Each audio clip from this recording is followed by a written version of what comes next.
omulabi waffe owa Goose Print eno emmotoka ye yaleeta Kabaka Muteesa ow'okubiri era emmotoka eno eriko ebyafaayo bingi ng'era esangibwa mu Lubiri e Mengo. Emmotoka eno yali ebalirirwamu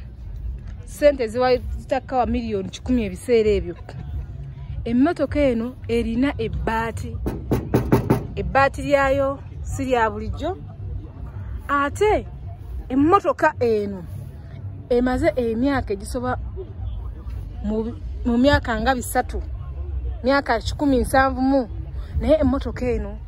terina kyeri kigyononeseeko era ndowooza olaba emmotoka eno essaawa zino weba yakutundibwa ebaamu sente ezitawaka wa billions 2. eno emmotoka Kabaka gye yatuulangamu mwanattu.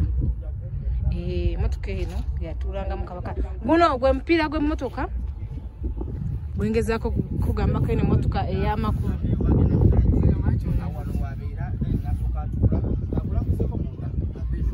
Emmotoka eno it was made of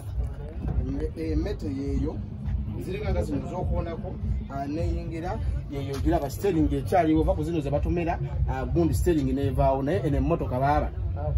zezimu kwezi abakungu ze bali bavuga eddeera ebiseera ebyo era ngeno wabagire nagiteeka ewaka muganda wange oba toyogera. That's why era olaba Kabaka yali agirina yekka era munnange emaze wano emyaka egisoba mu myaka 5 era munnaye yeeyo bali beyagalira muno abaana bw'otwala biddadi simanya bizadi ebyano biteeka muno Kabaka Muteesa yatulanga muno ndowooza ogiraba nga driver atula wano then bawulaba nti kweno Kabaka yali atulayo yekka then n'omuyambi we oba ne mukyala we aze muyita zikawundo naye ate ng'eno yo bangi ze bakoze abagala okufaananirya naye muganda wange agyekusizaako ebifaananyi bagikozeeko kati abaana bakiseka nabamagirabako wano bayinza ogitematema ne bagijjako then anga olengera wano ndowooza olaba zino ze bayita shake absorbers ne brakes ndowooza oziraba zeezo. Anyway wetoloola nolaba amatala geego simayikala amatala oba bagateekawa oba eyo gye bayita ingini enyini y'emmotoka ndowooza ogiraba yenyini bagiyita P30 9618BD zezo mbiseera ebyo bali bavuga era nga bw'ogga oli wavuga ingini P3 muganda wange oba oli w'amaanyi nnyo nga w'okiwulira muganda wange. So kati nga w'ogiraba bino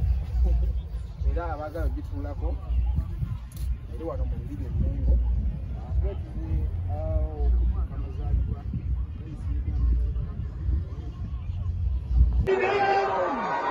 kilomita 2 mu 3 batusembera batandikirwa